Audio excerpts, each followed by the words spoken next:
Good morning, everybody. I hope you can hear me and see me. It's a pleasure to welcome you all today to today's webinar. My name's Kerry Robertson. I'm going to be the moderator for today, which is my great pleasure. I see we've got quite a few people here and hopefully a few more join us. Before we kick off, I just wanted to welcome you all properly. This is the 6th in a series of quarterly seminars hosted by the Ocean Foundation. It's supported by the Common Oceans Project of the FAO and funded by the Global Environment Facility through the ABNJ Tuna 2 project. It's a very worthwhile endeavour. I just wanted to let you all know that today's session is being recorded and it will be posted on the harveststrategies.org YouTube channel. Today we've got 5 excellent speakers from across the globe. We'll introduce them one by one as their presentations come up. We've got 2 hours today for the presentations and each one is about 15 minutes. If it's all right, I'd like to hold questions and answers to the end of the webinar.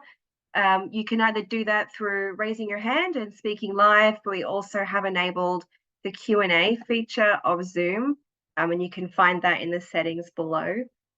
Just finally, for those who need interpretation, this is being translated into French and Spanish, so please enable the right language channel for you if you need interpretation. There is one presenter presenting in French, so for those who need the English translation, please make sure you're on the English channel for that. Without further ado then, what I'd like to do is introduce our first speaker in today's webinar on management procedures for small tunas. We have Constance Nagesson presenting to you today on what's a small tuna and why are they important. So over to you, Constance. Looking forward to your presentation.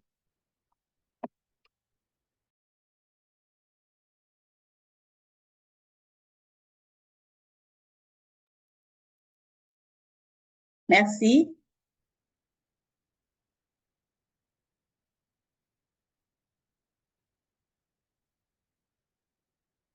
Est-ce que vous voyez mon écran?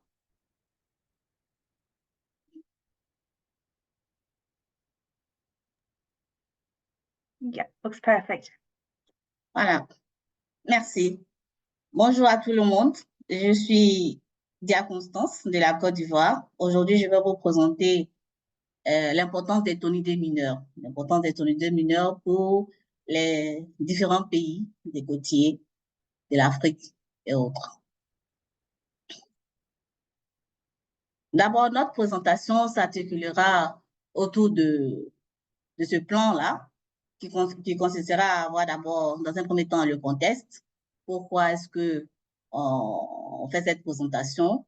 Ensuite, il y aura des informations concernant les tonidés mineurs. Ensuite, il y aura la troisième partie qui consistera à donner l'importance même de ces tonidés mineurs-là. Donc, dans le premier temps qui concerne le contexte, en fait, les tonidés mineurs, qu'est-ce que c'est que les tonidés mineurs? Les tonidés mineurs les tonidés même en général sont divisés en 2 groupes. Il y a les thons majeurs, qui sont constitués des espèces à haute valeur commerciale, et les tonidés mineurs. Donc, ces tonidés sont dits mineurs peut-être par rapport à l'importance économique de ces poissons-là par rapport aux autres pays du monde. Mais tonidés mineurs, ça a une valeur économique importante pour les autres pays, les pays côtiers de l'Afrique ou bien des pays côtiers des pays en développement. Donc, les tonidés mineurs, quelle est la famille de cette espèce-là? En fait, c'est un groupe d'espèces de thons, voilà. Et ces tonidés mineurs font partie de la famille des scombridés, voilà, de la grande famille des scombridés. Et donc, ces tonidés mineurs-là sont caractérisés par la forme physiologique, c'est caractérisé aussi par les multiples nageoires dont disposent ces différentes espèces. Et puis, c'est caractérisé aussi par le fait qu'ils peuvent réguler leur température. Donc, ces tonidés mineurs-là sont capturés ou bien sont pêchés, par exemple, par les seineurs, par les palangriers, par les filets maillants, par les canneurs, par les chalutiers. Et puis, quelquefois, ils sont ciblés ou bien ne pas être ciblés. Donc, ces tonidés mineurs-là sont aussi capturés de façon majoritaire par les embarcations artisanales. Donc, à côté, j'ai mis un peu les filets maillants utilisés. Et puis, juste l'image qui est en bas, c'est une embarcation artisanale, mais un peu modernisée par rapport à l'embarcation artisanale d'origine. Donc, quel est l'objectif de cette présentation? C'est de montrer en fait l'importance de ces unités mineures-là pour les pays côtiers. Voilà. Pourquoi ces unités mineures sont si importantes pour les pays côtiers et pourquoi il faut faire attention, ou bien pourquoi est-ce qu'il faut trouver des solutions pour que la pêche de ces unités-là puisse perdurer. Donc, dans le groupe des tonidés mineurs, il y a beaucoup d'espèces. Il y a 13 espèces de tonidés mineurs. Donc, ces différentes espèces sont là. Ce sont des espèces suivies par, par les organismes sous-régionaux. Et ces espèces, leur importance diffère selon les zones. Donc, déjà, leurs répartitions sont différentes. Donc, ici, par exemple, pour cette première figure, la répartition se trouve dans l'Atlantique, toute l'Atlantique, la Méditerranée, même dans l'océan Indien. On trouve euh, l'ossis rochei, l'ossis tazar, le waou, l'acanthosilvium solambri, le bolet tuna qu'on appelle l'ossis rochei, et puis on trouve aussi le Scombromomus tritor. On a sa répartition dans toute l'Atlantique et aussi dans l'océan Indien et dans la Méditerranée également. Donc, de l'autre côté, l'image à côté, c'est aussi une répartition, mais on n'en trouve pas dans la Méditerranée. Donc, les espèces qu'on trouve seulement dans l'Atlantique, dans la Méditerranée, sont les espèces qu'on appelle le bon bonit sada sada, ensuite l'espèce Echinus alliteratus, ensuite l'espèce Opsinotis et ensuite le Scombromoris commerçant. De l'autre côté, on a aussi les autres espèces qui se trouvent uniquement au niveau de l'Atlantique ouest, Atlantique ouest, nord-ouest, ainsi de suite. Donc, les espèces sont représentées par là. Donc, disons que les espèces de tonidés mineurs se retrouvent un peu partout, mais majoritairement dans l'Atlantique. Au niveau de la statistique, quelle est l'importance de ces tonidés mineurs-là sur le plan statistique? Déjà, au niveau de la commission, il y a des collectes, disons, il y a des déclarations qui sont faites annuellement et ces déclarations ont commencé depuis 1950 jusqu'à actuellement, presque jusqu'en 2023. Et donc, les espèces suivies, ce sont les 13 espèces que j'ai déjà énumérées tantôt. Et donc, là, ça montre un peu l'évolution des captures de ces tonidés mineurs-là euh, déclaré au niveau de la commission. On voit que ce n'est pas négligeable comme production quand même déclarée. Donc là, ce sont des productions en tonnes déclarées durant 1950 à 2023. Donc, en fonction de ces déclarations que je viens de présenter, la remarque a été faite. La remarque faite est que il y a seulement 7 espèces de tonidés mineurs sur les 13 qui représentent à elles seules plus de 91% de la capture. C'est-à-dire que lorsqu'on combine les productions déclarées de 1950 à 2023, ces sept espèces à elles seules totalisent plus de 91% des captures. Ce qui signifie que ce n'est pas aussi négligeable. Donc, et cette année, la capture de cette année 2023, disons l'année dernière, donc la capture de l'année dernière s'élève à 129 931 tonnes de tonidés mineurs. Et donc, les principales espèces de ces tonidés mineurs-là concernent le bon, comme j'ai dit tout à l'heure, qui est l'espèce Sada Sada qui représente 31%, Ensuite, l'espèce Etunis allitératus qui représente 18%. Il y a aussi l'espèce Oxystasa qui représente 13%. Ensuite, il y a l'espèce Scoberomoris cavala qui représente 12%. Et l'espèce Scoberomoris brasiliensis, 9%. Ensuite, l'espèce Ossis rochei, 5%, et la Contosubium, 4%. Ces espèces de tonalité mineure qu'on vient de voir, c'est vrai qu'on a vu l'importance sur le plan statistique, ce sont des quantités non négligeables, mais quelle est l'importance aussi sur le plan économique? C'est ça même l'objectif même de cette présentation. Quelle est l'importance de ces tonidés sur le plan économique pour les différents pays côtiers? Donc, là, en guise d'exemple, hein, l'image qui est juste à côté, c'est montrer les débarquements de ces embarcations artisanales dont j'avais parlé tantôt dans le contexte. Donc, c'est juste pour dire que la pêche des tonidés mineurs procure du travail aux différents pêcheurs. Donc, dans le processus de traitement de ces tonidés, là, tonidés mineurs, il y a beaucoup d'emplois générés. Donc, plus de 12 millions de personnes travaillent dans l'industrie de la pêche. Comme vous le voyez sur le graphique là, toutes les personnes que vous voyez l'embarcation ici, il y a déjà celui qui décharge le poisson sur le quai, celui qui débarque, c'est un travail. Celui qui va prendre la bassine pour le transporter jusqu'ici, c'est un travail, on les appelle les chargeurs. Ensuite, il y a les femmes qui sont assises là, c'est à elles qu'appartient le poisson. Donc, elles également vont revendre le poisson, ainsi de suite. C'est toute une chaîne qui favorise la production, qui favorise vraiment le travail. Donc, c'est toute une chaîne. Donc, lorsque le bateau arrive jusqu'à ce que le poisson arrive sur la table, il y a toute une chaîne. Ça, c'est dans un premier temps. Donc, je disais que donc ces tonidés mineurs aussi sont directement écoulés sur le marché parce que les dames, elles vendent sur le marché. Ces tonidés mineurs ne rentrent pas dans les usines et tout ça, c'est directement vendu sur le marché. Donc, ces tonidés mineurs ont une importance dans l'alimentation. Ça, c'est la deuxième importance. Ensuite, ces tonidés mineurs-là sont également débarqués par les seineurs, par les palangriers, comme by catch comme prise accessoire.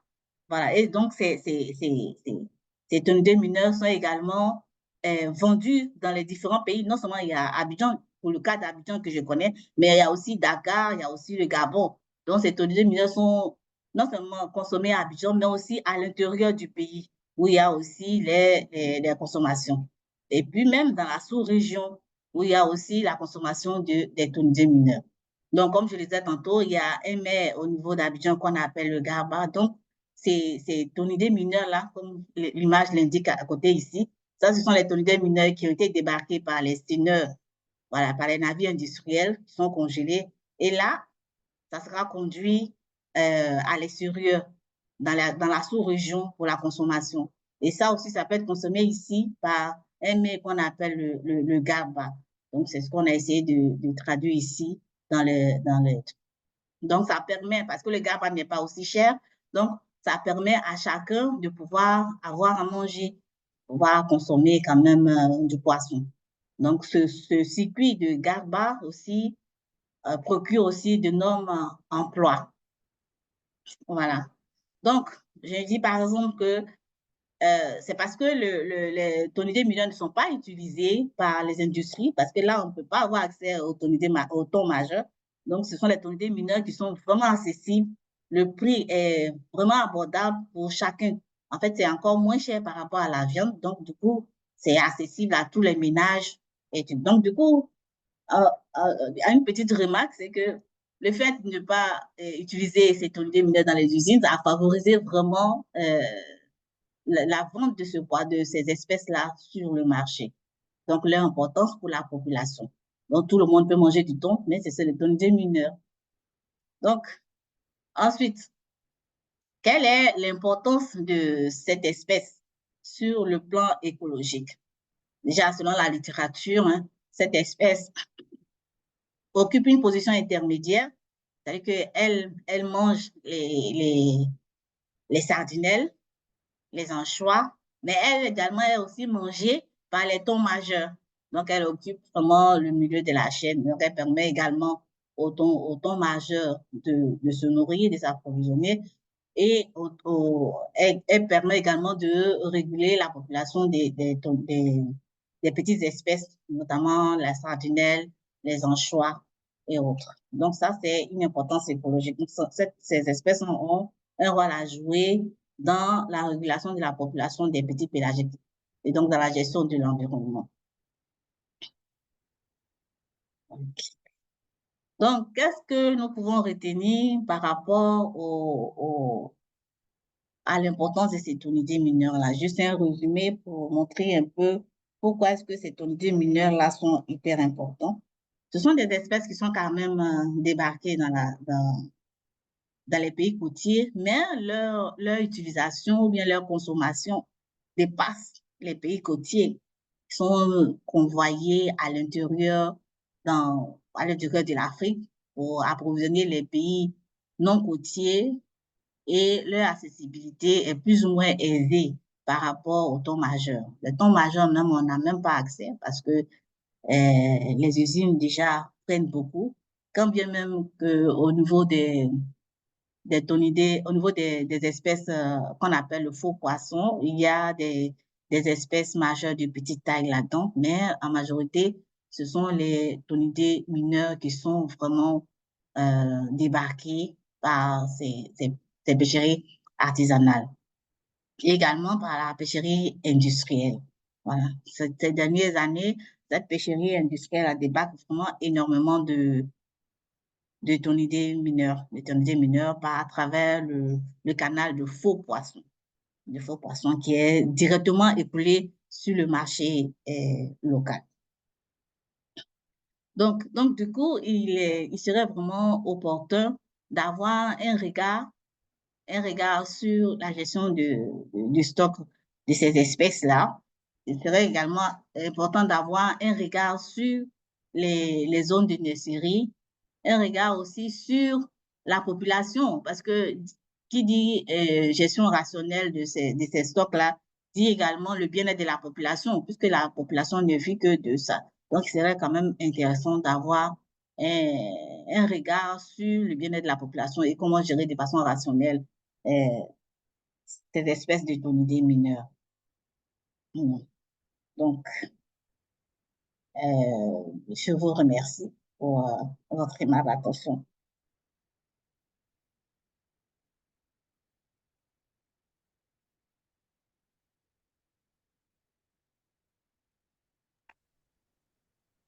Thank you very much, Constance. And we're off to a really good start, I can see. It's fantastic photos too.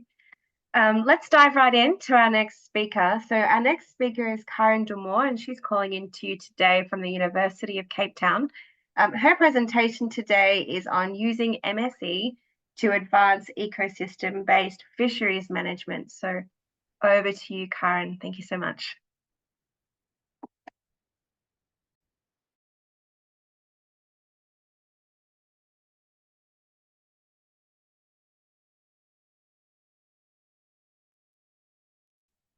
Okay, just give me one moment.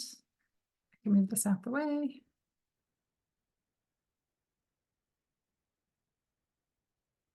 Yeah, I trust you can see my slides all right. And just to say hello to everyone, and thank you so much for this invitation to speak with you today. I do just want to note up front that while I do have quite a bit of experience with management strategy evaluation, I have not been directly involved with any of the tuna RFMOs or any of the MECs that they have or are undertaking. So while some of the examples that I'll give today are not tuna specific, I still hope that you'll be able to use the methods and examples that I give as a springboard to envision how the ecosystem issues and uncertainties that you are considering or facing can be addressed with management strategy evaluation. So the need to transition from a traditional single species fisheries management approach towards EBFM, ecosystem-based fisheries management, is widely recognized. EBFM aims to encapsulate all aspects of the ecosystem, including social, economic, and human interactions when providing responsible fisheries management advice. So today I'm going to focus on how management strategy evaluation can be used to quantitatively advance EBFM. So management strategy evaluation is a state-of-the-art method to simulation test management procedures or harvest strategies. I've included a typical flowchart here of how one undertakes a management strategy evaluation. This figure comes from a paper by Seipel et al. And I'm going to add to this figure a few times during my talk as I describe different parts of the process. So MSE, in brief, involves simulating the implementation of different candidate management procedures on a resource or a collection of interconnected resources. And this is done taking into account key uncertainties about the resources themselves, about data observations, and the implementation of management decisions.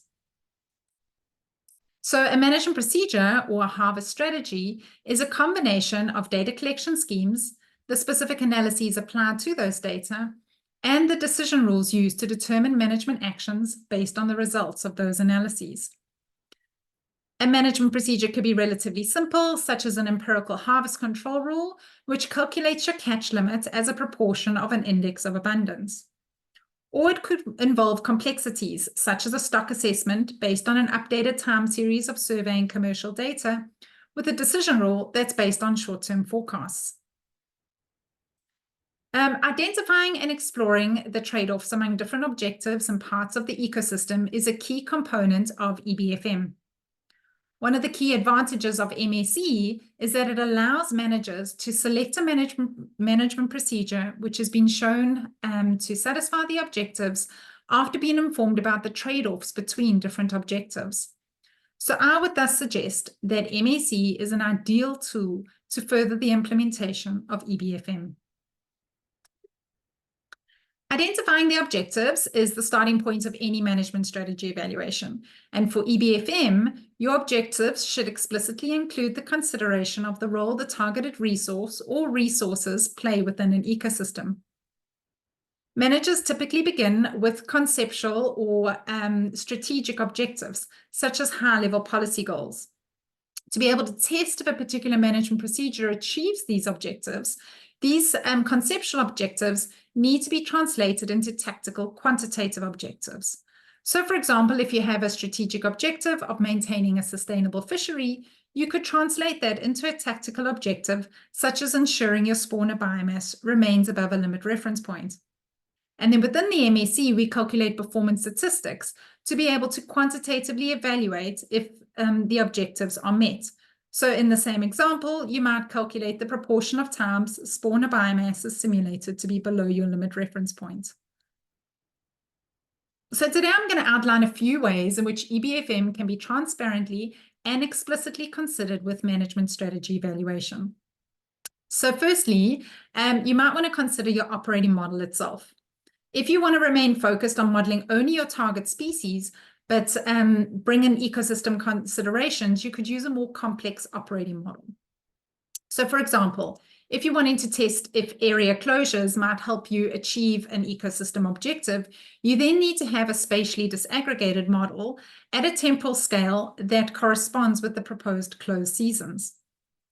Or you may, for example, want to consider productivity, changes in productivity and movement, and the impact that ecosystem impacts have on that, such as El Nino events or changes in upwelling and SST.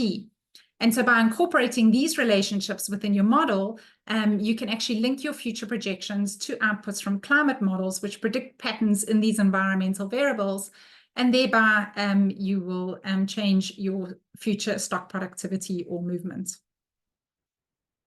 So when you want to take a wider view of the ecosystem, one obvious approach would be to use an ecosystem model as one of your operating models.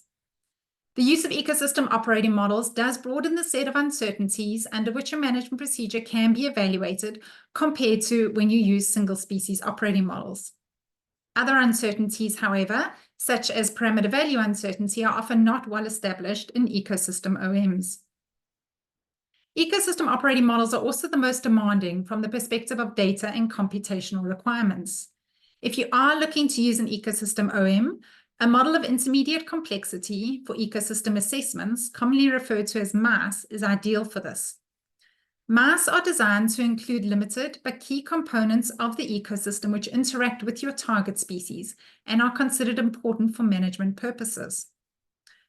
In addition, compared to the more complex end-to-end ecosystem operating models, an MEC using a MAS OM has a more realistic computing time. So one example of this method is that of striped bass off the east coast of the US, which may be highly influenced by their key prey species, such as Atlantic menhaden. So the MAS OMs that were developed by Shiano et al. Accounted for the uncertainty in the importance of Atlantic menhaden in the diet of striped bass. This method is also a way in which you can incorporate concerns that arise from multi-species fisheries. So for example, if directed fishing for one species has an associated bycatch of another species, your operating model could include both species together, and the implementation model would not only model the catch removed from your target species, but also the bycatch of the second species. So this is something that we've done in South Africa, where the targeting of anchovy by our purse seine fishery has an unavoidable bycatch of juvenile sardine. You could also additionally simulate the closure of the targeted fishery if the bycatch limit is reached. And thereby, you can create or produce performance statistics to measure how frequently the targeted fishery is closed or what proportion of the TAC is not caught due to bycatch limits being reached. So the second way would be to couple the operating model with another model or relationship to provide an ecosystem performance statistic. In this approach, the output from the operating model, such as your projected future biomass of your targeted resource, is then input into another model or relationship between that resource and an ecosystem index. So in an MEC for South African sardine, we used a model of African penguin dynamics, which included an estimated dependence of penguin survival on sardine biomass. So the external model or relationship can then be used to estimate the impact of each candidate management procedure on the key components of the ecosystem. In our case, one of our performance statistics was the rate of increase in African penguin numbers. So one advantage of this method compared to using an ecosystem operating model is the substantial saving in computational time. It's similar to MAS. It only needs to consider the key components of the ecosystem, and the models or relationships can be developed relatively independently and by different interest groups. However, unlike the previous approach, this approach considers the ecosystem impacts in a one-way manner only. So in the example I just gave, the impact of changes in sardine biomass on African penguins was modeled. It does not allow for changes in predator numbers to impact prey abundance. So the third approach focuses on the needs of predators within an ecosystem.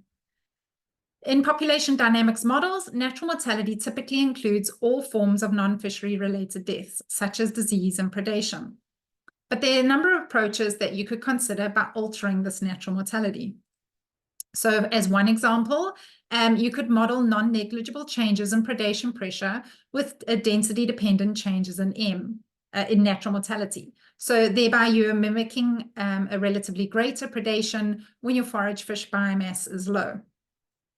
As an alternative, you could separate out your predation mortality from your baseline natural mortality and thereby consider changes in one or other over time. So then your performance statistics could enable stakeholders to, for example, evaluate the future forage and changes of that under alternative scenarios and consider that to a threshold such as forage need. And then as a third example, you could treat your predators as fishing fleets. And then you would take, for example, if your predator is a bird, you would consider your bird predation or bird catch to be taken either before or after the anthropogenic landings, just depending on what your MEC questions and objectives are.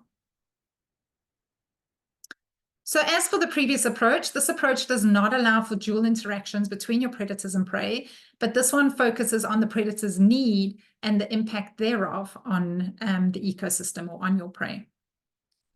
So the previous approaches that I've just mentioned all focus on linking to the operating model. The next two focus on linking with the performance statistics. So the fourth approach would be to use ecosystem thresholds in your performance statistics. And by doing this, you can help select between the candidate management procedures to see which one has a greater or lesser impact on the ecosystem. So as an example, your performance statistics could include the proportion of years and or the extent to which a prey biomass is predicted to fall below a threshold level. These threshold levels should ideally be selected based on external data and or quantitative relationships. So again, another example from South Africa was our use of an ecosystem threshold level of South African sardine survey biomass. Adult penguin adult natural mortality rate had independently of our MSE been shown to increase once the sardine biomass fell below this threshold. So our MSE performance statistics included the probability that simulated survey biomass would fall below this threshold and the average number of years for which it would consecutively remain below this threshold if it dropped below it. Another approach is to adjust reference points. So some performance statistics for a resource are often based on your target or limit reference points.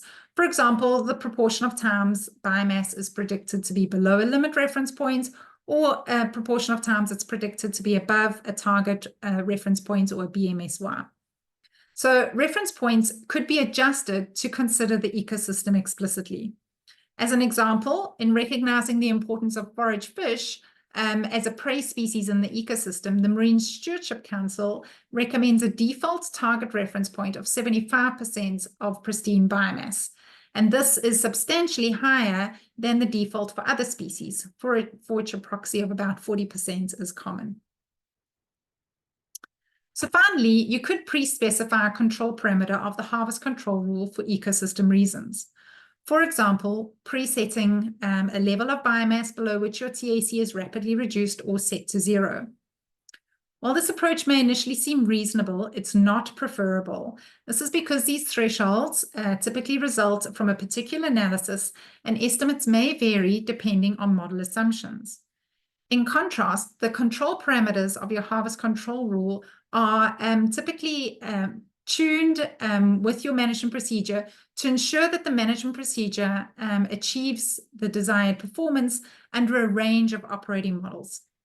So pre-selecting a threshold harvest control rule parameter actually undercuts one of the key advantages of MSE. So the fourth approach, which involves informing a threshold in the performance statistics, which is in turn used to evaluate if a candidate management procedure meets objectives, is rather recommended. So while the need to transition from a traditional approach of managing fisheries with a single species focus only towards an ecosystem-based fisheries management approach has been widely recognized, progress has often been slow and often also involved qualitative advice or work undertaken in parallel with the development of tactical fisheries management advice based on the standard single species approaches. It is likely, however, that some steps towards EBFM can be taken with any MSE. So my hope is that by listing the alternative methods, scientists and managers will be able to see and plan how they can make quantitative advances towards EBFM. Small advances should be preferred over no advance while waiting for a perfect ecosystem operating model to be developed.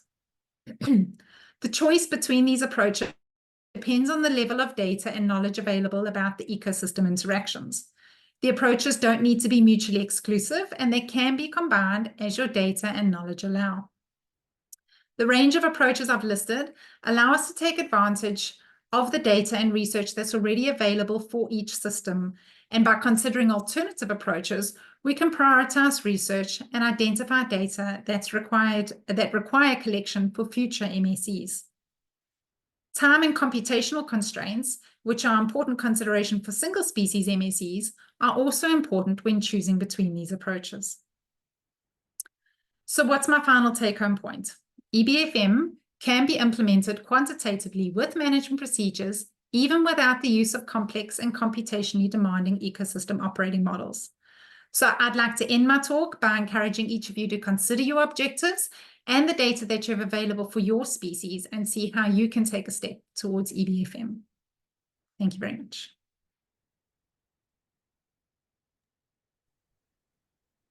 Thank you very much, Karen. That was fantastic.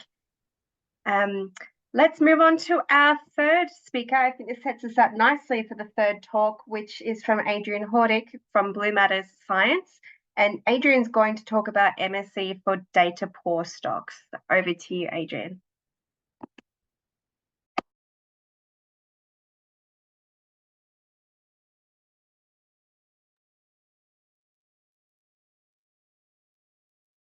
Hi all, thank you for this opportunity to give this presentation.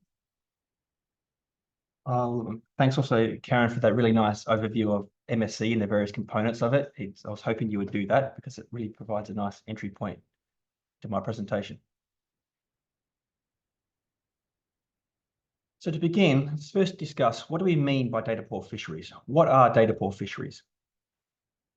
Well, there's no generally accepted definition, but it's quite common to define data poor fisheries as those that don't have a stock assessment and therefore no estimate of a current stock status. I think more generally, we might be able to describe a data poor fishery as one that has very little information on the historical exploitation. Another aspect is how any data that does exist is being used. I've worked in several fisheries where they've collected an enormous amount of data, but that data isn't being used to actively manage the fishery. So if there is data and it's not being used for management, we might also consider this a data poor fishery, at least from a management perspective. So why do MSC for data poor fisheries? Well, there's many different reasons why managers might wish to do an MSC for a data poor fishery. They may wish to do a risk assessment to determine how vulnerable stock is to overexploitation, particularly compared to others data poor stocks that they might be managing, and they can determine which ones to rank them and which one to focus on first. They may want to evaluate the expected performance of the current management for a data poor fishery and determine if it's likely to meet the management objectives, if it's sufficient, if they can leave that alone and move on to another fishery. Probably the most common reason for doing MSC is, in general, is to identify alternative management approaches that might be more robust and have better performance than the current management. And another reason to do MSC might be to prioritize research, for example, by identifying particular data sources that are most valuable for improving the management.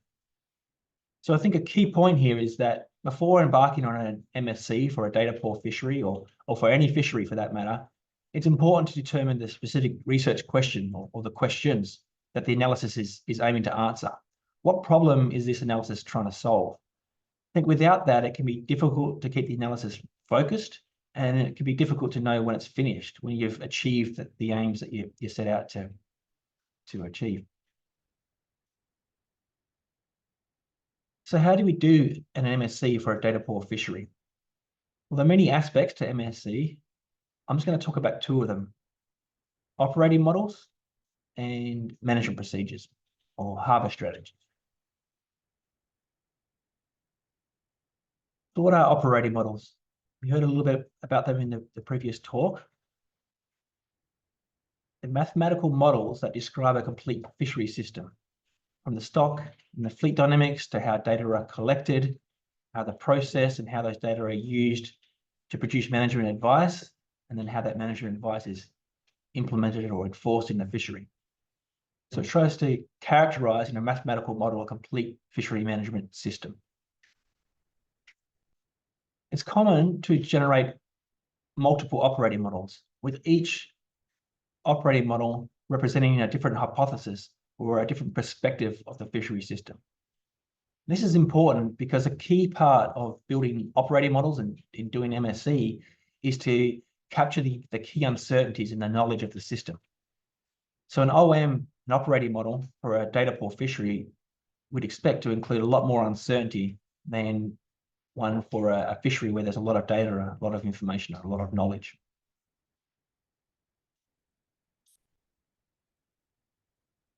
So imagine this block of stone to represent an operating model for a data poor fishery.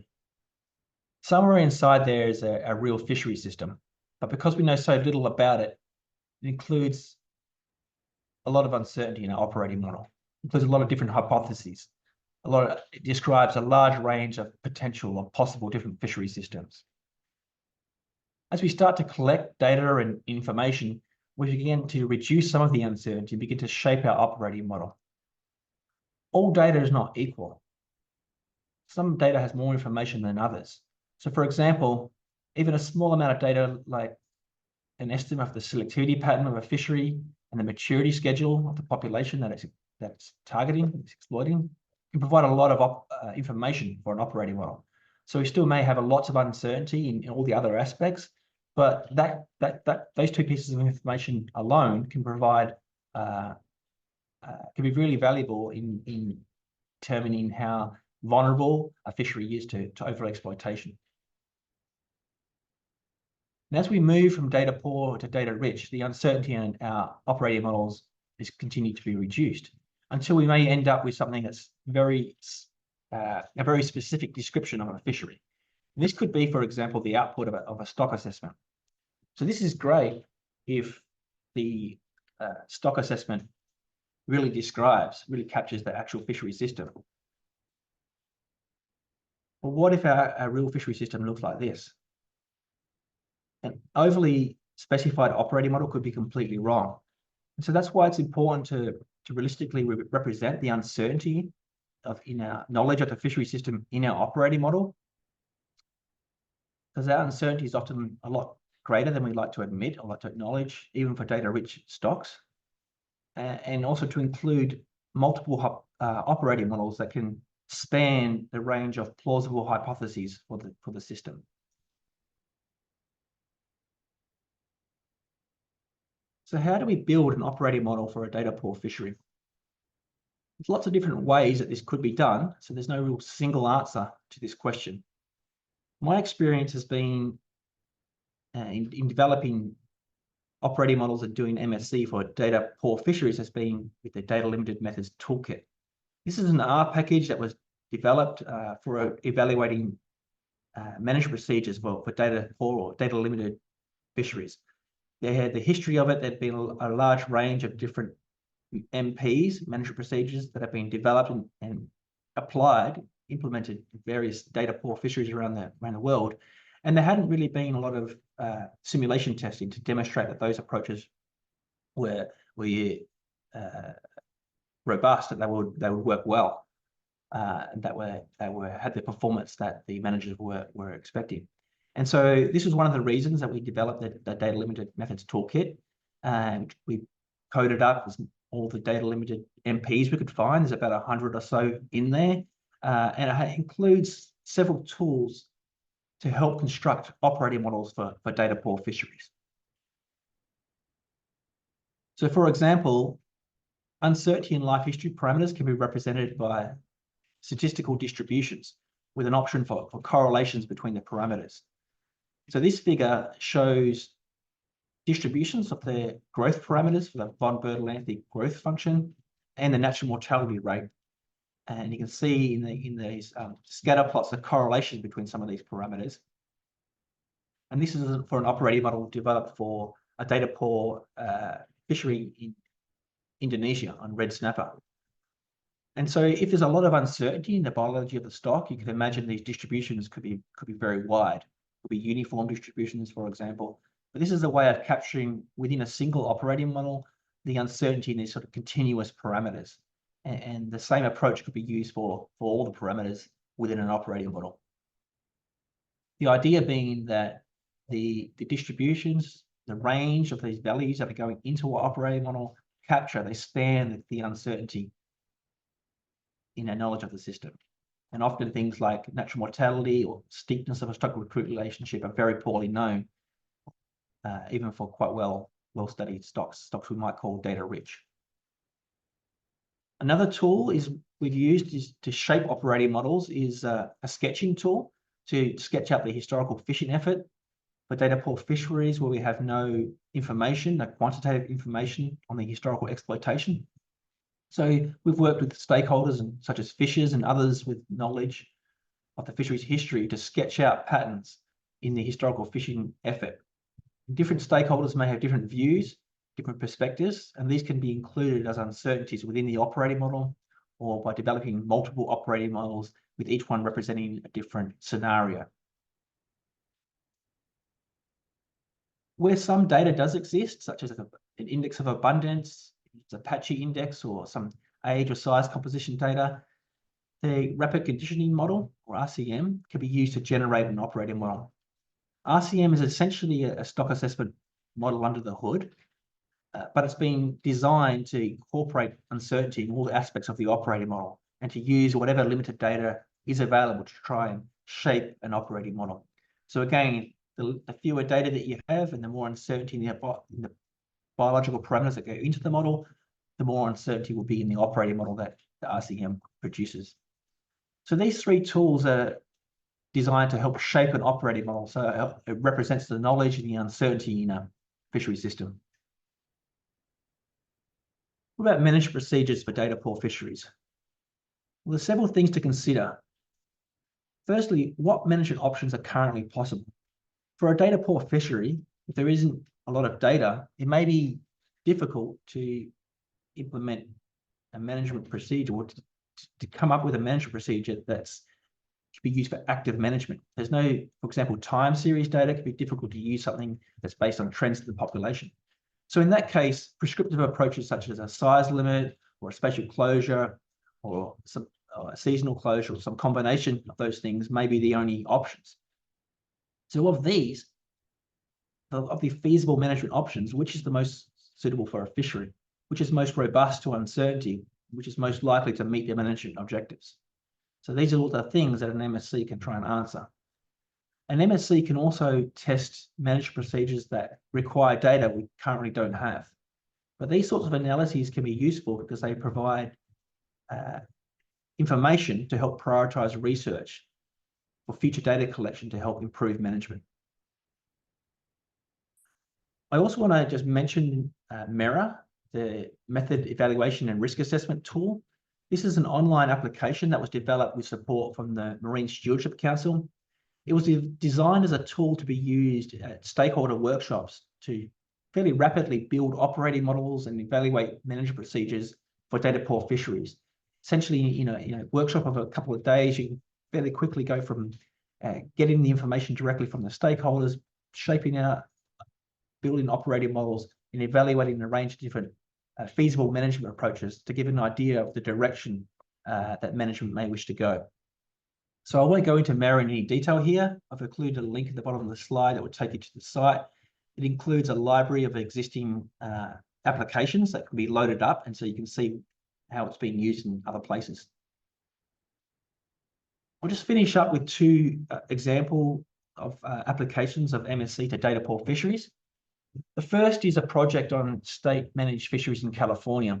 So we worked with the California Department of Fish and Wildlife for several years on this project to develop operating models for a range of data poor fisheries, including sea cucumber, sea urchin, some crab and lobster, and several finfish species.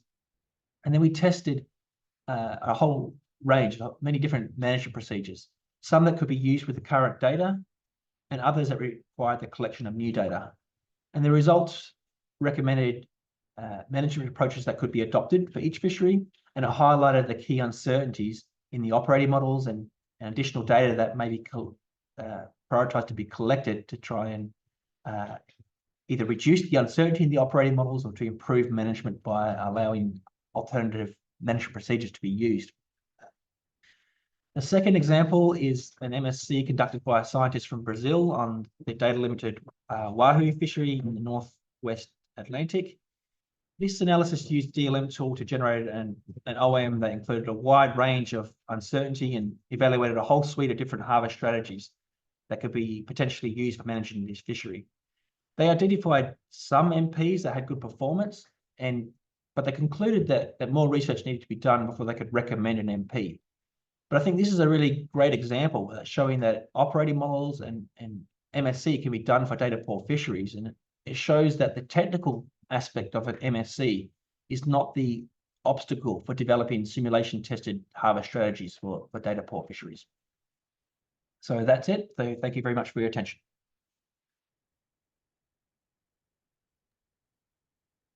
Thank you so much, Adrian. I think that was fascinating. I'm sure there'll be lots of questions on that. Let's dive into our next presentation, everybody. We've got Cassidy Peterson here joining us from NOAA in the US, and she's going to present today on towards an MSC for mahi in the West Atlantic. Over to you, Cassidy. Thanks so much. Thank you, Carrie. So thank you all for having me. I'm happy to be here to talk about an ongoing case study MSE for a tuna adjacent species, mahi or dolphin fish or dolphin in the US. And I want to start by acknowledging the huge team of folks scientifically and stakeholder participants who have been involved in this effort from a lot of different agencies.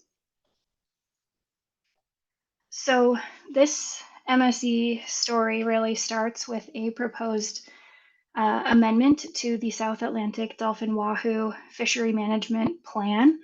The South Atlantic Fishery Management Council is responsible for managing dolphin along the US East Coast from Florida all the way up to Maine. And dolphin in this region are managed by a combination of commercial quotas, trip limits, as well as recreational bag, vessel, and regional size limits. Public feedback on this amendment, which proposed changes to catch levels, sector allocations, accountability measures, and management measures, was mixed, and it reflected some controversial views from stakeholders in these regions. And ultimately, this amendment was enacted in May of 2022. Total allowable catch is currently a static fixed catch that was based on the third highest catches observed between 1994 and 2007. And to assist in the scoping for this fishery amendment, the Southeast Fisheries Science Center, in collaboration with the South Atlantic Fishery Management Council, conducted a series of stakeholder participatory workshops. These workshops were designed to facilitate one-way communication from stakeholders to the scientists. It helped us to build conceptual maps or models like the one crudely shown in the bottom right photograph here of regional drivers on the local availability or local abundance of dolphin in the Mid-Atlantic and the South Atlantic on the US East Coast. We found that there are clear regional differences in the use, reliance, and value of dolphin fisheries in these regions, and pretty universal perceived increases in utilization of this resource has been accompanied by increased user conflicts. And if you're interested in the findings from these workshops, you can reference these links down at the bottom. But this exercise led us to ask, can we design a new management approach that reduces user conflicts, maximizes our ability to achieve stakeholder-defined management objectives, that's also appropriate for the life history strategy of dolphin? And so this is certainly the gateway into a management strategy evaluation. The dolphin stock and fishery is a challenging one to manage. They're, of course, a highly migratory species, and so they are internationally exploited. And there is no international cooperative agreement to manage or collect data on dolphin in the North Atlantic right now. So this leads to data limitation. Not all nations report on dolphin, and this really precludes our ability to build a useful or meaningful stock assessment. It's great to follow Adrian's talk because dolphin really fit the data limited category. And the international exploitation of dolphin also limits any one nation's ability to manage the entire stock, or it limits the effectiveness of what that management could look like, because the behavior of every nation is affecting the ability of every other nation to exploit and manage that stock.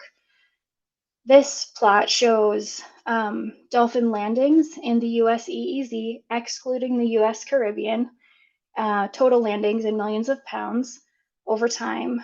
The red part of the bar is representative of the South Atlantic. The blue part of the bar is the Gulf of Mexico. And you can see sort of the darker shaded caps on each of the bars, which is representative of the commercial fishery landings. And the lighter shaded part of the bar is the recreational landings. And so you can see that there's an overwhelming domination of the recreational fishing on dolphin in our region. This is also a challenge for us to manage. So not only is it really challenging to collect accurate data from private recreational fishing in the United States, it's also really challenging to regulate fishing effort in this region. Currently, again, in this region, dolphin are managed by a static catch limit, but the life history strategy is very much not static.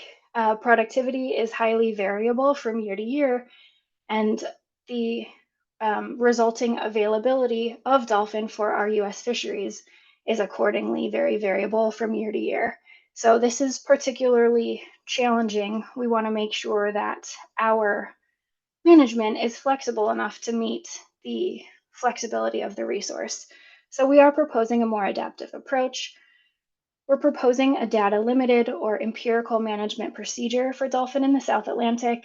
Empirical management procedures are model free, so there's no stock assessment model.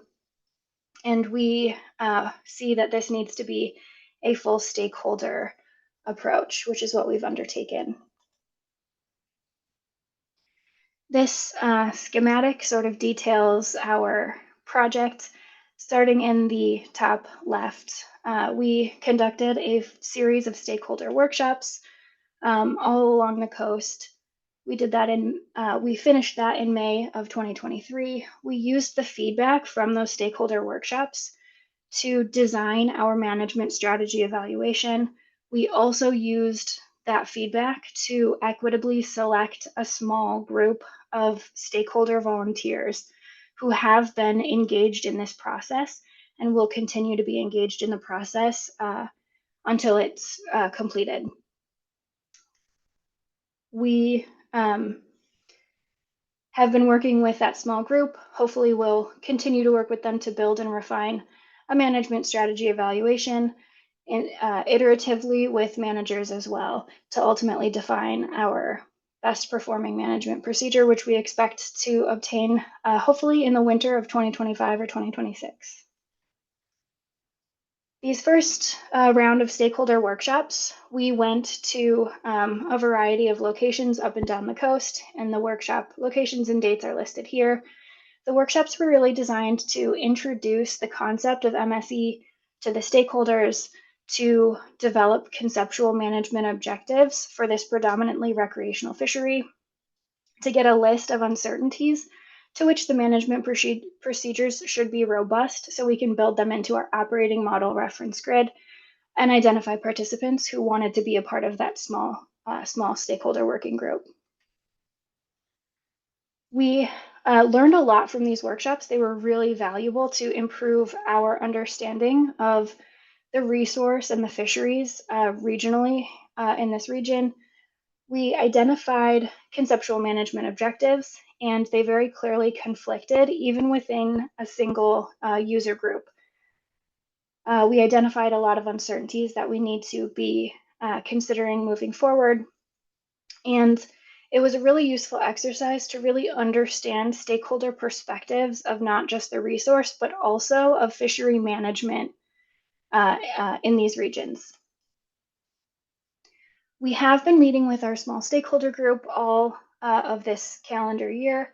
Our meetings have included education on MSE. We've discussed the state of dolphin science and international dolphin fisheries. We've discussed management objectives, operating models, and uncertainties. And most recently, we had a meeting on Monday to try and get a local ecological knowledge-based movement matrix to apply for our MSE. This figure is a photo grab from a survey that we gave to our stakeholder small group, where we asked them to rank which objectives are most important to them.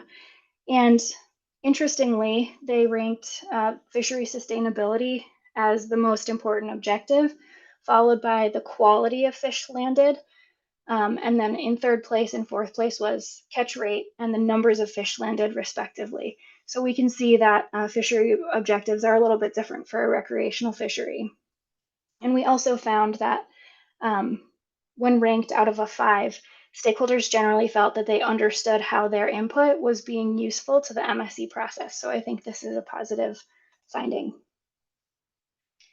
And I won't go through this whole table, but this is to demonstrate how some of the feedback that we received from our stakeholders is being integrated into our MSE modeling. So some of the feedback that we heard in our workshops was that stock dynamics and fishery dynamics vary regionally across the coast, and specifically management objectives varied along with those regionally varying fishery dynamics. So we specifically decided that we needed a spatial operating model to accommodate for this complexity. So the US East Coast is broken up into these 4 different regions, and the entire operating model has 7 regions. We also heard a list of uncertainties that we need to build into our operating model reference grid. One of the key uncertainties is uncertainty in the magnitude of total removals. So not only are we uncertain about international exploitation levels, but it's also challenging for us to measure domestic recreational removals. And so we recognize that we're going to need to incorporate this as an axis of uncertainty in our MSE. Now, when we have a fishery that we only have access to the stock for a portion of their life cycle, for a portion of the year, how do we envision a management procedure for something like that? And the way that we've sort of conceptualized it for now is that we want a management procedure that can predict the availability of dolphin that we will have in our fisheries in a given year, and then ensure that allocation of that resource is equitable so that no region or stakeholder group is being left out, making sure that we're not capping out our quotas so that sort of the northernmost regions, which have availability of dolphin later on in the year, don't have their opportunity to fish for dolphin, and something that is flexible and can accommodate the sporadic availability of dolphin that we see. And we have been careful to integrate with stakeholders and fishery managers from the very beginning of this exercise. And here's a table on how we envision the respective roles of each of the major players on each of the major MSE components as we move forward. So we have the stakeholders, the analytical modeling team, the science and statistical committee. This is the group that essentially decides on whether our science is the best available science and is suitable for utilization and management. And the South Atlantic Fishery Management Council is our decision makers or managers. Stakeholders primarily are tasked with advising on the operating models, management objectives, management procedures. The modeling team is really here to hear feedback from all of these different groups and quantify it and operationalize it into the MSE. We don't make any decisions. The Science and Statistical Committee should adopt the operating models as best available science, and they should be a key player in identifying sort of our legal mandates and incorporating them as management objectives in this process. And they should be advising on what the management procedures look like. And lastly, the managers or decision makers should advise on the operating models, but they should be responsible for adopting and implementing the management objectives and management procedures. So this is where we're at right now to date.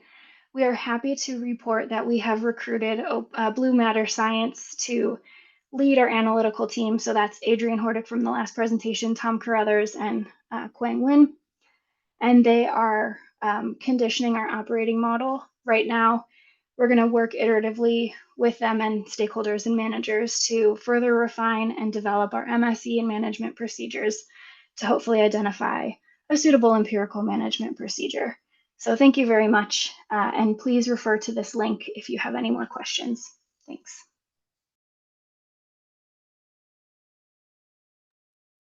Cassidy, thank you so much. That was really helpful, and that's such a great result as well, that people really understand how their input is useful to that process. So a great idea that survey was undertaken. Folks, we're approaching our last presentation, so let me invite my good friend Grant Galland to take the floor next, and he's going to present to you all on opportunities for management procedure development in the tuna RFMOs. So over to you, Grant. Thanks so much. Great, Carrie, and thank you as well. Good morning to you. Good afternoon and evening to, I think, probably everybody else. Yeah, as Carrie mentioned, I'm Grant Galland, and I work for the Pew Charitable Trusts, where I lead a team that works at all of the tuna RFMOs and a handful of other general RFMOs. And we just wanted to share some of our experiences at those organizations today, and highlight some potential opportunities for development of management procedures for small tunas at those places. And I just want to mention that a lot of the information that I will talk about today is coming from a draft fact sheet that's being developed by the harveststrategies.org team as part of a collaboration with the FAO. So this is just a little screenshot of the cover of the draft here, but that will be hopefully finalized in the next month or so. And then once it goes through the FAO process, will be available as a formal FAO fact sheet soon. So just stay tuned for that. So just to provide a little additional context for the talk, and obviously we've heard from Constance already on what is a small tuna. We've heard all sorts of good technical talks on EBFM and data limited MPs, and so it's really lucky for me to get to go last. But still, I wanted to highlight that some of the reasons that it's relevant to consider management and specifically management procedures for these small tunas. So first of all, 8 small tuna species can be included in canned tuna that's marketed in the United States. So even though they may be considered bycatch and maybe are not always sent for processing at canneries, there are categories of just in the US, just a simple canned tuna that can include all the major tunas as well as 8 small tunas. Another 8 to 10 species of the Spanish mackerels, which are broadly included by the tuna RFMOs under this small tuna definition, are regionally very important in some cases for subsistence, sport, and commercial fisheries. And in the fact sheet, which you'll see when that's available, we estimated that approximately 800,000 tons of small tunas, including those Spanish mackerels, were reported to the tuna RFMOs in 2022, and that was worth about $1.3 billion at the first point of sale. So that's the bulk price paid to fishers. So this is a substantial volume and value. And, you know, considering there's about 6 million tons of major tunas caught each year worth about $10 billion at the first point of sale, this is a pretty substantial addition to that number for coastal and even commercial fishers. Importantly, that number, by the way, was only half of the volume that FAO reported in its global statistics database for that same year. And we think that reflects, and you'll see why in just a minute, probably a substantial amount of small tunas taken in the Western and Central Pacific Ocean that just are not reported to WCPSC for one reason or another. Next, I just wanted to mention, we just heard from Cassidy, yes, mahi-mahi or dolphin fish or dorado is not a small tuna or a Spanish mackerel, but at times it can sort of be lumped into this broad category by the RFMOs because it's, like Cassidy said, I love it, tuna adjacent. And if we included that number or that species in these previous numbers, that would raise both the volume and value quite a lot. There are some large mahi fisheries around the world, and including at least one managed by a tuna RFMO, and they're also quite valuable. Finally, on this slide, there's very little known about the status of small tunas, except for a few species in the Indian Ocean. The conservation or management status is not well known. But that said, there are domestic stock assessments and domestic management in place for some of these species. For example, off the top of my head, I know of examples in the US and Australia, the new efforts in Brazil that Adrian mentioned. So it's not that these things are impossible to manage, it's just that they are generally not managed at the international level by the RFMOs, even when those RFMOs have that mandate. So I can be quick on this slide because it's been covered by everybody else, but what might management procedure development look like at the tuna RFMOs? Well, it could be model-based, which Cassidy just walked us through. That's an MP based on the stock status. Fishing levels are adjusted based on variability in the stock size. But this may require more or better data than we currently have for many of the small tunas.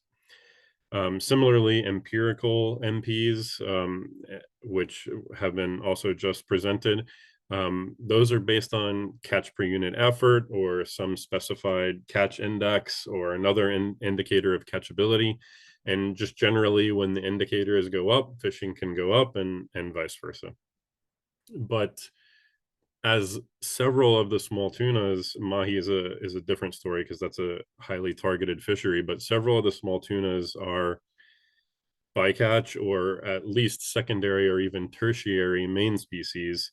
And it's unclear to me whether or not catch effort-based indicators, effort-based indicators could be developed for those species that are not the primary target of that effort. Now, some experts on the call may correct me, but again, at minimum, this is likely to require better data reporting than we have for several of our small tunas.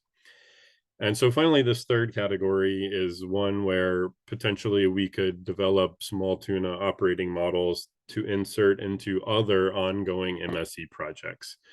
So there are several examples where there is a multi-species MSE being developed for the tropical tunas. And it's possible that if and when these fisheries taking small tunas are overlapping with those fisheries being tested in another MSE, perhaps we could develop operating models to combine those two investigations and have one management procedure that manages all of them. But this, of course, requires some careful thought, and I just want to spend two more slides talking about what that might look like with some real-world examples. So here you have a visual representation of how the WCPFC intends to manage its tropical tunas plus albacore, 4 main commercial tunas, with management procedures.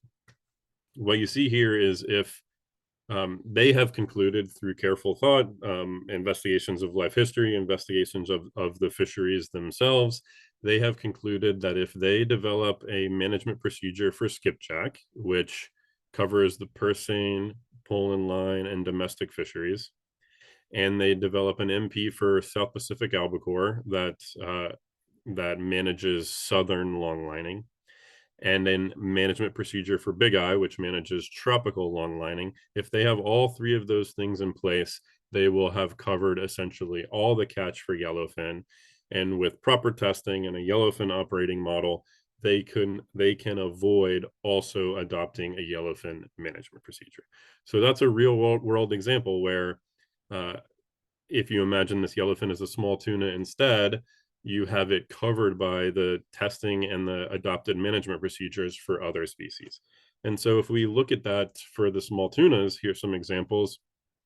Perhaps this one in the middle, Karakawa, is mostly caught by purse seine. We would need to investigate that, but if that's true, then perhaps the management of the purse seine fishery with a skipjack MP is sufficient to also manage this species.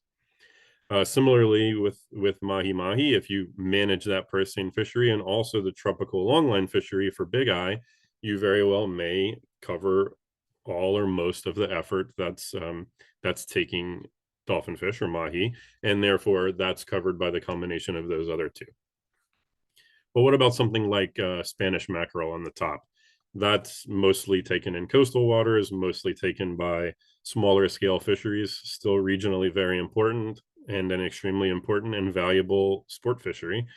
Would that be covered by all of these, or does that actually need a custom MSE and MP? So it's not one size fits all for these, but it is possible that some of the efforts already underway will capture the reality for the small tunas. Just as one other quick example, this is generally the management for the tropical tunas at IATTC, where currently there are a series of stock assessments for the 3 tropical tunas. And the scientists, some of whom are on this call, use those assessments to determine sort of a level of effort that is appropriate to keep those stocks sustainable, and set the length of a closure based on that effort. The assessment that calls for the longest closure, purse seine closure, among these 3 is the one that sets the length of management for the gear. And that process is planned to be replicated for an MP as well. And they're currently working on management strategy evaluation for big eye.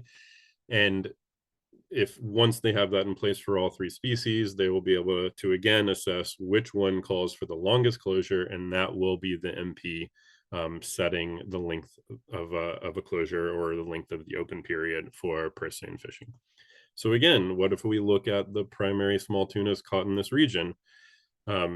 Black skipjack may very well be captured by that, and with a simple consideration of some operating models for that species, we may conclude right away that regardless of which tropical tuna sets the length of the closure, the black skipjack small tuna is well covered.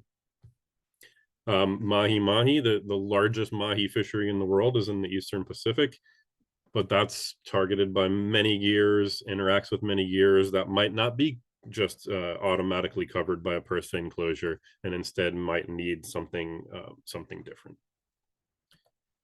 So now just the next few slides just kind of demonstrate how this looks at each of the tropical tuna RFMOs. So starting with IOTC, this is the one RFMO where there is some status information about 4 species here.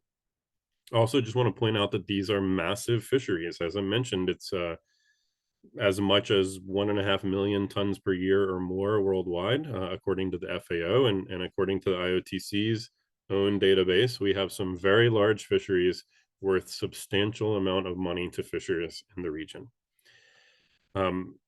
As far as opportunities at IOTC, I should mention that Adrian's colleagues at Blue Matter Science have already developed a demonstration MSE for both narrow-barred Spanish mackerel and long-tail tuna. So not only is this possible, but there are papers out there describing how it might look. And of course, once an MSE is built, then we can examine different management procedures within that simulated environment. Moving over to ICAT, this is that same list of 13 species that Constance mentioned already. And again, some of these are quite large fisheries, as high as 90,000 tons or more. And Yes, there are more species to cover here. Some of these are managed domestically, as I mentioned, in the US and elsewhere. There are stock assessments taking place every few years in the US and elsewhere. And not only is there an effort from Brazil that Adrian mentioned to develop an MSE and eventually test management procedures for Wahoo. There are some domestic processes in the US that are considering, or at least there have been mentions of similar efforts for Wahoo, for blackfin tuna, and of course, the adjacent tuna adjacent dolphin fish that Cassidy just mentioned.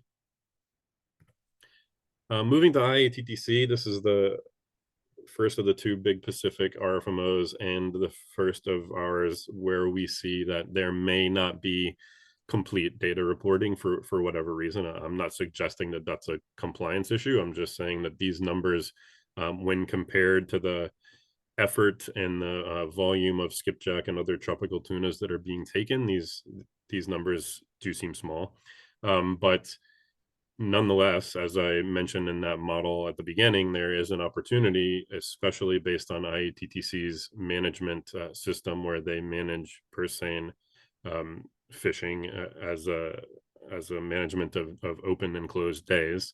There is absolutely an opportunity there, and on mahi mahi or dorado at IATTC, there is already an MSE that was developed by Dr. Juan Valero back in 2016, I believe, and that has not led to adoption of an MP yet, but and now certainly needs to be updated. The MSE itself would need to be updated, but he demonstrated that this is, first of all, possible, and second of all, we know that there are several stakeholders operating in the region who would like to see that move forward for their own business purposes as well as conservation.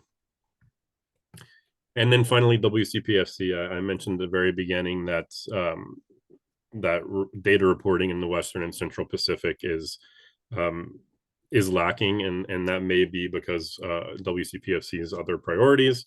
But these numbers are extremely small. You know, the Kawa, the middle row there of 25 tons. That you could catch that much of that species in 2 purse seine sets, and they of course have thousands of purse seine sets that they manage, but still there are small tunas that again overlap with the world's largest tuna fishery in WCPFC, and it may well be that some or all of these species could be captured by that same model where 2 tropical tunas and albacore are capturing yellowfin as well.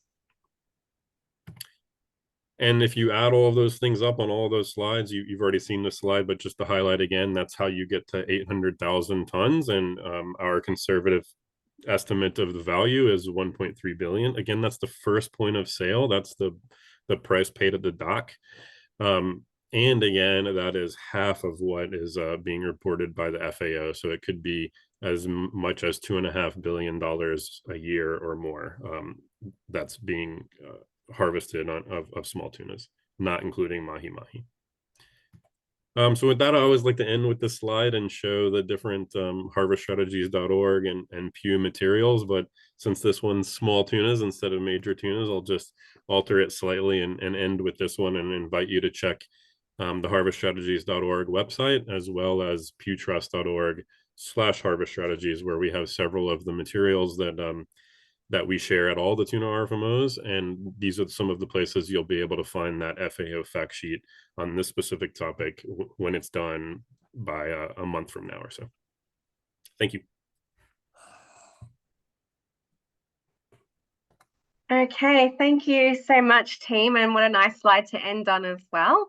Definitely check that website out if you haven't had a chance already. There are some really excellent resources on there for experts as well as regular people like me. I've learned a lot from that website myself, so definitely worth having a look.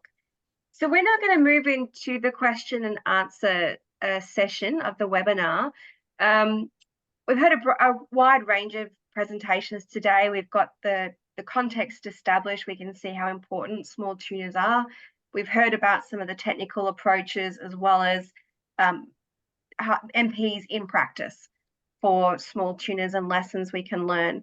So just as a reminder for the questions, there's two ways you can ask. One is to just put your hand up through Zoom and I can call on you. The other is to use the Q&A function, which you can access from the bottom of the screen. So the floor is open for anybody to ask questions. So don't be shy. But maybe just as a warm-up, I can ask a couple of questions to some of our panel members. And Cassidy, I hope you don't mind. I'm going to pick on you first because I found your presentation really interesting. Because what you're dealing with is not just the technical elements, but the people part of this as well, which is crucial. So my question for you is, can you share any insights from the Mahi case study and how those lessons could be applied to building an MSC framework for other small tunas in the region? What would be the sort of critical success factors from that process that should be applied or should be thought about for any future MSC? Thanks, Carrie. Yeah, I think your comment about engaging with stakeholders and doing a full stakeholder MSC has been really key for us, because one of the most beneficial aspects of this mahi or dolphin fish case study is that we've been engaging very early on with stakeholders and managers. And this was really crucial to sort of fostering buy-in and creating a sense of ownership. So the managers feel like they have some sense of ownership over this process. The stakeholders have bought in and feel like they have ownership of the process. This has been really crucial in getting our results accepted, I anticipate, but also to get resources and funding. This is how we've been able to contract Blue Matter Science to come in, and we know that they do great work, so we're grateful to have them. Yeah, I think that's been the most important thing for the Dolphin MSC. Perfect. Thank you so much. So folks, the floor is still open. Pop your hand up anytime. Don't see any hands raised at the moment. So I'm going to keep filling the gaps in the meantime, and I do have a lot more questions for our panelists. So my next question is going to be to you, Grant. With our RFMOs, I think we all know that the commercial tunas, the high-value tunas, get a lot of time and attention, and there's good reason for that in the RFMOs. But how can we balance, or how can an RFMO balance their time and effort and the money that it takes to develop these processes? How can they balance that more appropriately between the big value, high value commercial species and these really important smaller tunas as well? Yeah, thanks, Gary. And that is the $1 million question, or maybe the $1 billion question, as I tried to demonstrate here, that these are really valuable fisheries as well, not just regionally, but globally valuable fisheries. And so I think it's important to remember that the tuna RFMOs do have this mandate, and that because they have the mandate, that other organizations and even domestic, individual member states may not take action because they assume that this is something that should be done at the international level. So it is important for them to take up management of these species. We just think, of course, that a management procedure is a nice way to go. But two other quick points to Karen's presentation earlier. We should remember that some of these small tunas do also act as forage for those very important commercial species that you mentioned. And if we have yellowfin tuna and blue marlin out there eating little bullet and frigate tunas, then there's incentive to have an ecosystem reference point included in this process, because you're starting to manage more than one species at the same time. And then finally, the tuna RFMOs just need to be comfortable with the idea that they don't have to develop everything across their entire membership. If there's a fishery that's important to one or two members, the RFMO should be comfortable that a lot of the groundwork, the money spent, the time put in by scientists could be done regionally or even domestically by a handful of scientists and then the whole RFMO itself just could look over that science, could of course check it carefully and eventually endorse it, but it's not something that has to all happen with all 52 members of ICAT, for example, or all 20 plus members of IATTC. And instead, where there is a Mahi fishery, they could be working on this. And where there's a Wahoo fishery, they could be working on that. So that's just something that I think the RFMOs are going to have to become more comfortable with. Yeah, okay. Thank you very much. We've got a question in the chat from Doug Butterworth. I'll just read it out so that it does come through the interpretation. The question is, an earlier talk mentioned biological interactions in the sense of large tuna eating little tuna, eating forage fish. What progress has been made in that area given the problems of reliable estimation of predator-prey models? So reliable parameter estimation.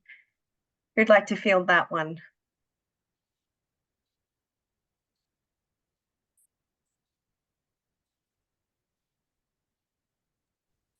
I know I just referred to that very thing, but I think it has to be Karen who answers this one, please. Well, I can't really comment on what data there is about the large tuna eating the small tuna. I actually see Doug's just put his hand up. Obviously, I can advise about how to incorporate it, but what data there really are, I'm afraid I'm not the one to answer that. Doug, I see your hand raised. Over to you. Thanks. Eventually, I found out where the raised hand was on my pad. The reason I asked this question is a concern that this point is easily stated, or this idea is easily stated, but carrying it out is not so straightforward. If I go back now 30 years to show my age, to one of the original multi-species questions, which was, by culling seals, would you make more fish available to the fishermen? And that founded essentially on this very question. That the problem was not if you had the simplest level of interaction, but what were called secondary interactions. In other words, not just A eats B, but A eats B eats C, with various degrees of utilization in each. And once you got to that degree of complexity, you found different plausible parameterizations could take you in totally different directions from the point of view of the overall conclusion. That's why I floated this one, and don't be embarrassed if you don't have a straightforward or simple answer, because it doesn't surprise me if you don't. But I think when we come to certainly this aspect of EBFM, it's important to realize that there are these restrictions. There hasn't been much success in pinning down, even at the level of mice models, at pinning down the values of species interaction parameters when you have what are called secondary interactions. That was the name they were given in the whole seal debate 3 decades ago. So I don't know if anyone else wants to volunteer any comments on this one, but it's just in the sense, without wanting to be discouraging progress, offering a warning shot that this is something that is easily said, but is not necessarily easily done at the level you need to get reliable answers. Thanks.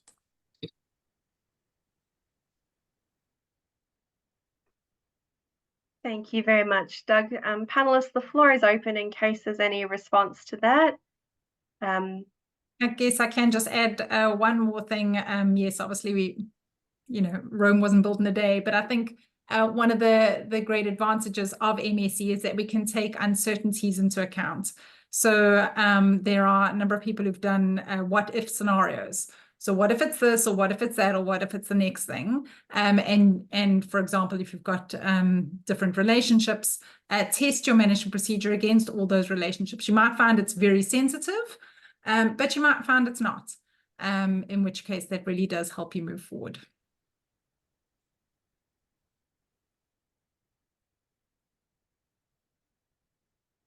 Thank you very much. I might ask the next question if there's no other hands. I might put Adrian in the hot seat for fun. So Adrian, my sense from your presentation is that you have had to communicate the complexities of MSc results to many, many people in your life, including managers and policymakers and non-technical folk.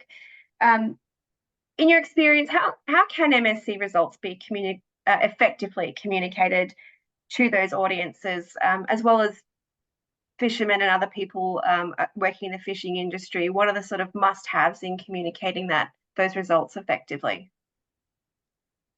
Yeah, it's certainly a challenge to present MSc results, and I think one of the problems can be, one of the reasons why it can be challenging, because it can be very overwhelming. So I think depending on the group that you're presenting to, it's really important to identify the critical information that you're trying to get across. I think one of them, mistakes I might call it in some places is presenting too much information that might be interesting but may not be necessarily relevant. So that's why I kind of stress the research question part of my presentation, because I think that can also vary by the different groups as well. Like Cassidy pointed out, like the recreational fishers in the mahi-mahi fishery are really interested in certain things that mean the most to them. So I think when you're presenting to a group like that, it can be difficult because as a technical team, you've done lots of work and you've got lots of results and you want to show that work, but to try and just present the things that they care about the most, or at least they care about the most, it's the most important to them, and to try and keep it short and succinct is I think the key thing. There's some work that's been done on trying to develop like standardized plots and tables for MSc results, and I think that's really useful as well, because I think it takes a long time for people to get used to, how it's not so much the information, but how it's being presented. And so I think that's also a useful tool if we can sort of work towards that, of sort of standardized ways of presenting key information. Then at least stakeholders can see the same figures, multiple times, or if they're involved in multiple processes, can see the same results, different results presented the same way. So I think there's a few different ways like that we can try and improve the ways of communicating what could be, essentially a very difficult large amount of information. Definitely. And while you're in the hot seat, Adrian, there's a question for you in the Q&A field. It says, you mentioned data poor MPs. What kind of data poor MPs are there in the DLM tool? Are there any that offer adaptive management solutions that do not require abundance indices? Yeah, so the DLM tool package, when we developed it, we tried to code essentially every data limited MP that had been proposed, or that we could find been written up somewhere. And so first of all, it's a library of those MPs that it isn't necessarily that it necessarily have good performance or bad performance. They're just things that exist, and so we coded them up. Certainly, like the MPs are typically focused on using indices of abundance because they track the trends in a population, which is the thing we really care about. But of course, like the very fixes a data poor fishery, that's the one thing we don't have generally. So there are other MPs in there. There's a bunch of different length-based methods, some that use time series of length data, others that just use sort of starting from now, start collecting length data. There's more prescriptive approaches for, like, you can do seasonal closures or spatial closures, size limits, those sorts of things. Age-based, like age catch curves. There's really, there are other, to answer the question, there are other types of MPs that don't require indices, but certainly an index of abundance or some measure of the trend in the population is essentially the most sort of valuable piece of information in general for managing a fishery. Thank you so much, Adrian. I see Doug's got his hand up, so over to you, Doug. Thanks, Chair. 2 points. First, briefly on the earlier discussion, to point out, though I see Tom's point about have other operating models and look for robustness, really going back to the old seal fishery issue. The problem was, the answer was, can you catch more fish if you cull seals? Well, the question is, that's the question. The answer came out yes with some operating models, and no, the reverse with others. And that is the problem, where it reduces down to the reliability of the operating models. Just to ask for robustness isn't enough. But I did want to come back to a point Adrian's just mentioned, which is dear to Shayna's heart as well, and is a bit frustrating because it's almost 10 years ago that Shayna put a meeting together to address that very question and to try to get commonality in the way results were presented. And that is a big problem in this field. Adrian, I think, is spot on when he says, don't present too much and try to get it presented the same way that people are familiar with it. But the reality is every new group who does this wants to go their own way with presenting results, and it doesn't help. I would have hoped in the tuna RFMOs, unfortunately, what we had a few years back was a Kobe MSC joint TRFMO MSC working group, which has unfortunately faded away because that was attempting to get that commonality. That's gone, but even within, say, ICAT, I think I see Michael's part of this discussion. I think it's important even within ICAT that across the various species groups, you try to get more commonality. And I think people are too keen on statistics and tables of statistics, whereas most of the story and most of the important part of the story, to my mind, is just told to you with catch and biomass projections. Thanks.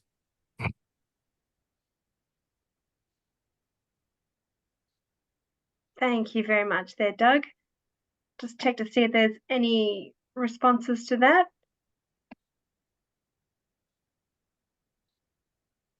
I see none. All right. Let me throw another question to the group, and this one I think will be for Karen. So Karen, as you all remember, gave that fantastic presentation on using MSC for the ecosystem-based approach to fisheries management. I particularly enjoyed the penguin in the axes. That really helped me. So my question for you, Karen, is how can we work with people? How can we encourage people to generate support for MSC as a tool for ecosystem-based fisheries management? How do we excite people about that? Well, I would say firstly, where MSC is already being used, I think it would be that's perhaps the easier step forward to encourage people to relook at your objectives and see how you can incorporate ecosystem-based fisheries management, obviously based on the data that you've got. I think in situations where MSC is not yet being used, the best adverts are previous success stories. So to refer to cases, doesn't have to be the same species, doesn't have to be the same continent, but refer to cases where there have been advances, success stories, as I say. I think one of the key messages that one wants to get across is that you don't have to start at the complex end of the spectrum, because sometimes that just makes people throw their hands up and say, well, there's nothing we can do. But to say, well, let's see what we have available, what can we address at this point in time, and also you can plan going forward. So what data do we need to collect in order to take the advances that we do want to take, but certainly to put a plan together and move forward.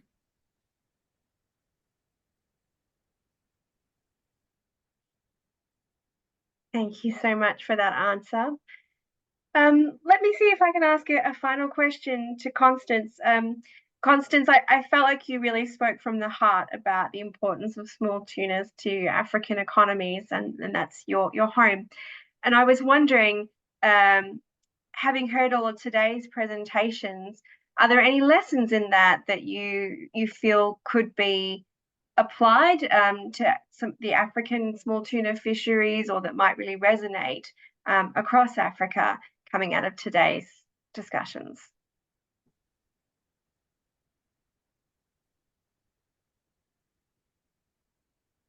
Oui, merci Carrie.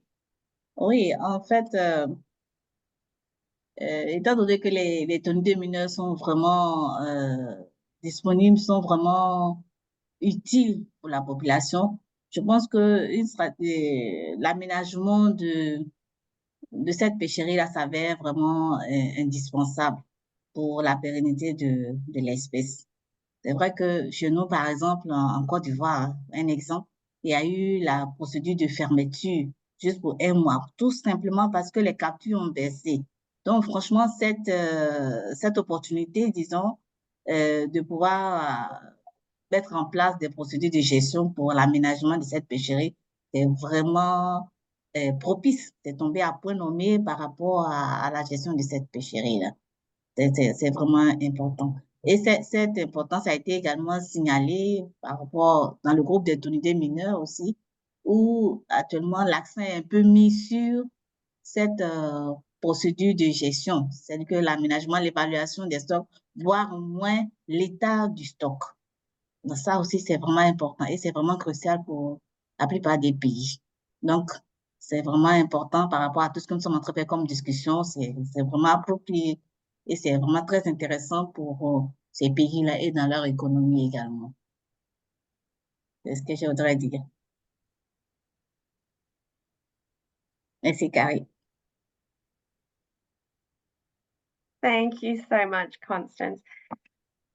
All right, in the absence of any further hands, and let me just check the Q&A.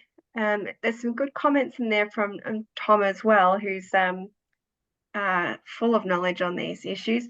I might end today's webinar a little bit early, so you've got 13 minutes of free time. Before we finish though, let me just offer a few thank yous. Firstly, a massive thank you to our esteemed panelists. It's been such an enlightening and rewarding experience to hear from you all, so thank you so much. Also, thank you very much to Shana and Chloe from the Ocean Foundation for organising the webinar and doing everything behind the scenes. A big thank you to you. And finally, the interpreters, thank you so much. I don't know where multilateralism would be without interpreters, but you really, it's so essential to the work we all do. So thank you for being here today and for translating for us. Everybody, thank you for joining. I appreciate you making the time. As I mentioned before, this webinar will be available on the harbourstrategies.org YouTube channel, so tell your friends, and we hope to see you at the next one. Thank you very much again, and enjoy your day or your evening or your morning, whatever it happens to be for you. Thanks again. Bye, everybody. Thank you. Nice to meet you. Merci. See you soon. Congratulations. Thank you.